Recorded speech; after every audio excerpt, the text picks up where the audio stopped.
El tema de hoy va a ser la importancia de la evaluación psicológica en los procesos de familia.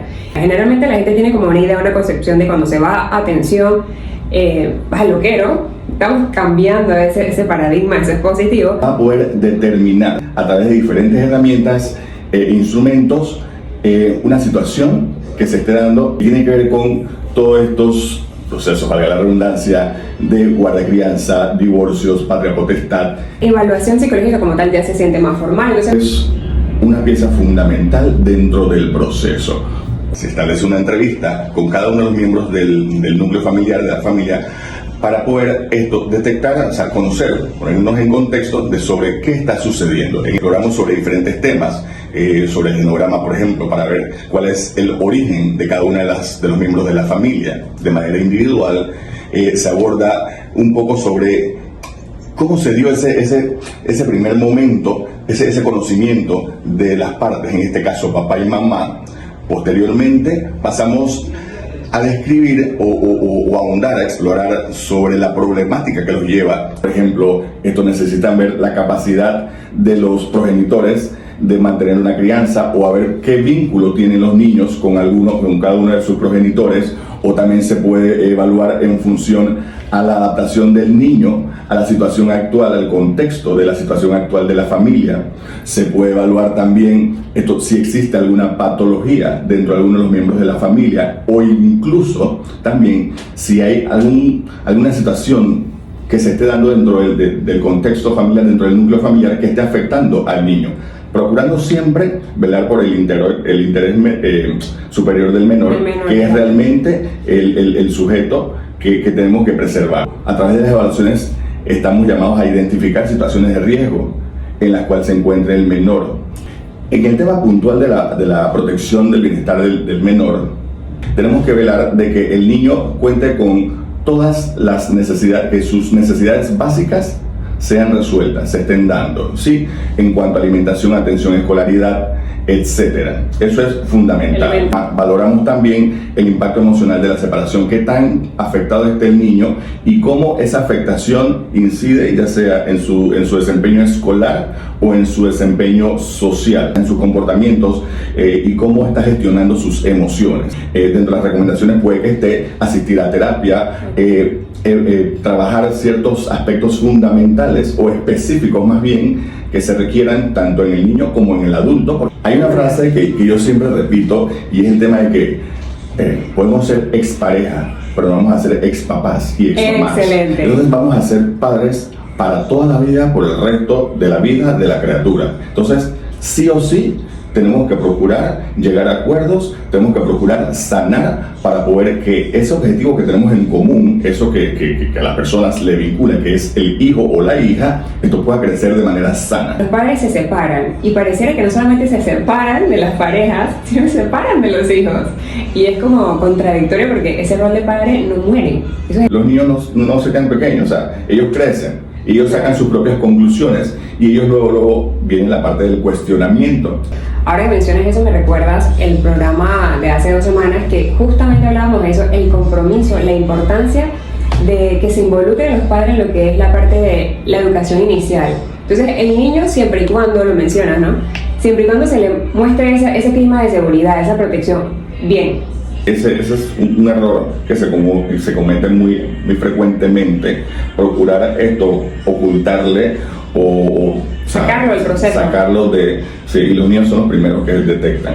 Y mira, que paradójicamente los niños, lo que ellos siempre solicitan en todo esto es no más peleas. Muchas veces los niños dicen que no entiendo ustedes se separaron y aún así siguen peleando, entonces ¿para qué se separaron? Si se supone que cuando hay una separación, por ejemplo, es porque no se están entendiendo y lo mejor que se puede hacer es, exacto, entonces vamos a separarnos para poder entonces tener un poquito más de comprensión y poder llevar las cosas, la fiesta en paz, como quien dice, pero al final no se hace así. Entonces, por eso es importante darle continuidad a los procesos y la parte de la intervención. Tú diagnosticas para poder aportar en este caso, herramientas de intervención para que las personas puedan mejorar en su proceso. Claro que sí. Hay algo que se da, una problemática que es propia de este contexto, que es la parte de la manipulación. no sé, es un tema delicado, pero me gustaría que superficialmente lo tocáramos para ver qué me puedes decir, Claudio. Es el pan nuestro de cada día cuando uno está en estos conflictos. Sí, el tema de la manipulación, en otros países le llaman alienación parental. Exacto. Carambas. Las personas cuando están inmersas en estos procesos de familia, están tan metidas en el conflicto que utilizan como herramienta al niño para poder afectar al otro, claro, para anular, para descalificar. Craso error. Sí, porque al final tú estás enviando un mensaje equivocado, que el niño de pronto, cuando está muy pequeño, él sigue. Pero luego el niño, como te mencioné en su momento, va evolucionando, va creciendo y va sacando sus propias conclusiones. ¿Ves? Entonces, de nada te sirve a ti abordar al niño o alienar al niño de manera negativa, no se aliena de manera positiva, porque al final estás haciéndole un daño. ¿Ves? Y ese daño, entonces tú cuando lo vas a ver, lo vas a ver en el aula de clases, en la conducta, en la interacción con los amiguitos, incluso en la misma casa. Claro. ¿Ves? Esto crece, o sea, se te pone rebelde, etc. Hay muchas manifestaciones para tener a raíz de ese tipo de conducta. Me gusta mucho lo que mencionas, Claudio, porque los papás lo ven como algo sencillo y decirlo, ¿cómo sería operacionalmente manipular a un chico? No, lo que pasa es que tu papá se fue porque no te quiere, no le importa. Entonces a veces no entendemos el impacto de ese no te quiere en un chico que apenas se está formando, un niño de 5 años. Y con eso, ¿qué es lo que se da? Que tú estás fragmentando la autoestima, la autoimagen del niño. Entonces tú estás quebrantando, estás haciendo un daño irreparable a esa criatura. Entonces tú te preguntas por qué hay niños que son así o que son, o sea, ¿cuál fue el mensaje que le enviaste? Exactamente. Entonces una de las cosas que decimos a los niños, por lo menos cuando estamos en procesos en terapia, etcétera, e incluso en evaluación, Adriana, tú no eres mensajero de nadie. Exacto. Si mamá te dice, dile a papá qué, o si papá te dice, dile a mamá qué, yo no soy mensajero. El psicólogo o la psicóloga me dijo, no soy mensajero de nadie. Porque ¿qué pasa? O sea, carambas, ese es un problema de adulto, entonces resuélvelo como adulto. No, que tu papá no me pasó la plata de la pensión y que no sepa, se está gastando. Eso no es problema de él. Claro. Ese no es el problema del niño, y ese es el problema del adulto. A veces, y es paradójico, porque a veces se dice, no, lo que pasa es que el niño no tiene la madurez para entenderlo, pero si no tiene la madurez para entender unas cosas, tampoco otras. Entonces no tiene por qué estar siendo como la vía y el objeto del conflicto como tal. Exacto. Me gusta muchísimo eso, entonces mucho ojo. Las personas que están escuchando, cuidado, porque es irreversible. Los vemos manifestados como adultos inseguros, se replican los patrones, muchas veces en los casos más delicados donde hay violencia. Puede pasar de víctima a víctima.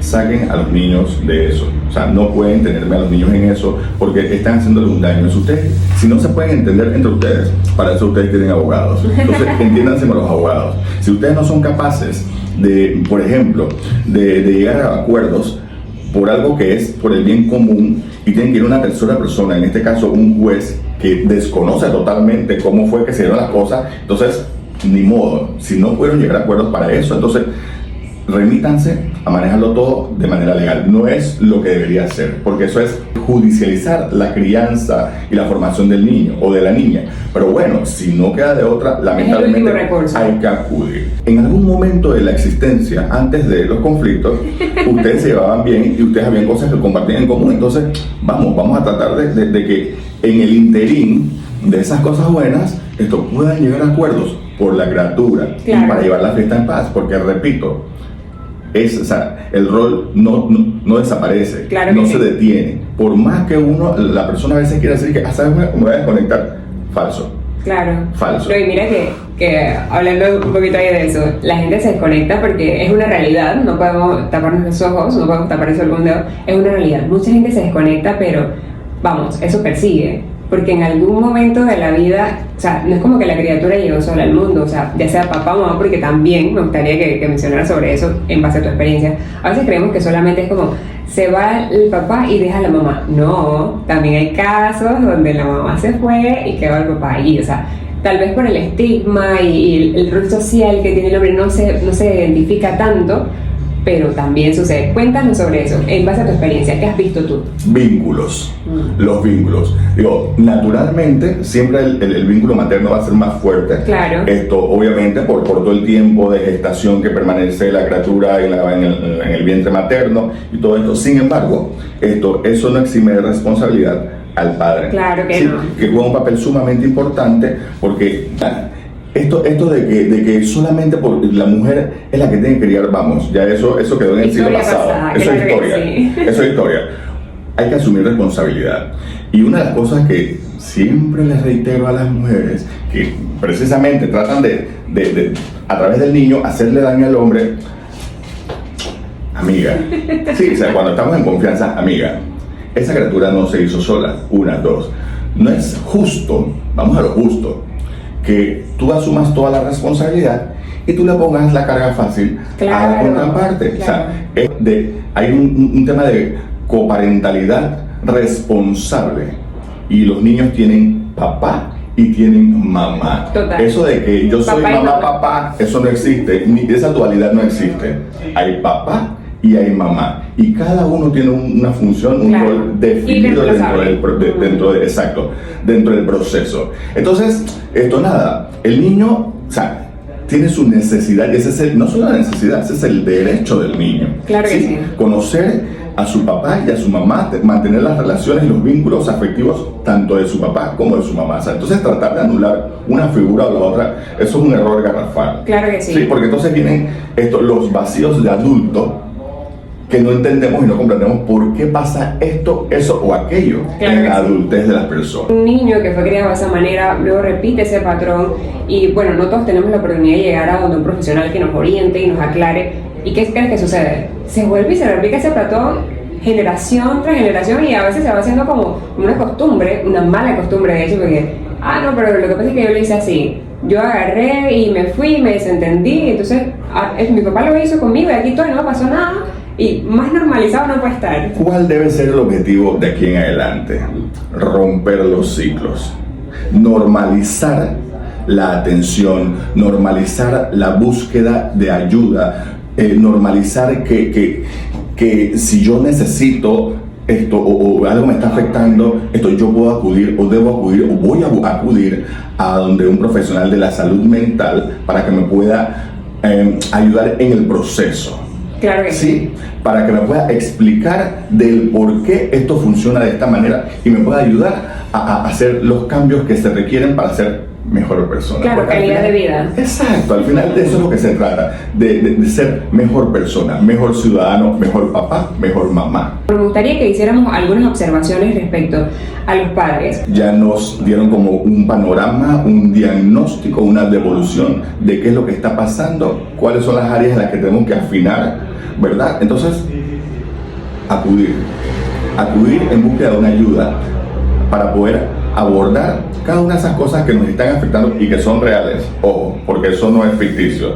Esta es la vida real y en la vida real sean situaciones, sean conflictos, y esos conflictos generan ansiedad, generan depresión, generan post-trauma, generan una serie de situaciones, sintomatología, exactamente, que van a afectarnos en nuestro día a día, en nuestra área laboral, en nuestra área personal. Vamos a continuar, vamos a hacerlo por el bien primero de ustedes, porque si ustedes están bien, las criaturas y su entorno va a mejorar. Sí. Entonces, vamos a pensar ni siquiera en tercera persona, vamos a pensar en primera persona, trabajar en mí para poder que yo esté bien y si yo estoy bien, mi criatura va a estar bien y finalmente, bueno, voy a llevarme un poquito mejor con la persona que en algún momento yo elegí, yo decidí, yo le dije que la quería, que la amaba y bueno, no funcionó por aquí y razón, pero la vida continúa. Claro, la vida continúa. Y eso que mencionas, Claudio, es elemental porque a veces pasa que la gente se queda como estancada o fijada en esta ruptura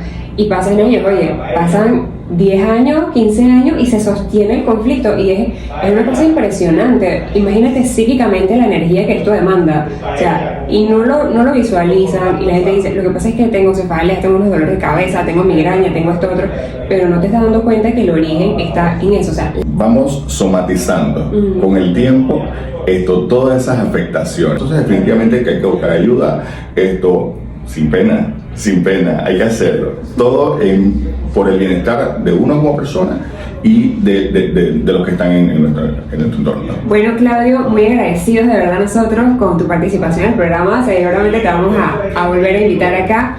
Y pues a todas las personas que nos escuchan, si han quedado preguntas, dudas, no duden escribirnos en nuestras redes @fac.psicología.up. Estaremos con ustedes nuevamente el próximo miércoles en nuestro programa Psicología en Sintonía, en la misma hora, 9 de la mañana. Ha sido un gusto para ustedes compartir. Muchísimas gracias, Claudio. Siempre a la orden y gracias por el espacio. Extremadamente rápido, para que no te vayas. Tomate una última foto. Ponte bien.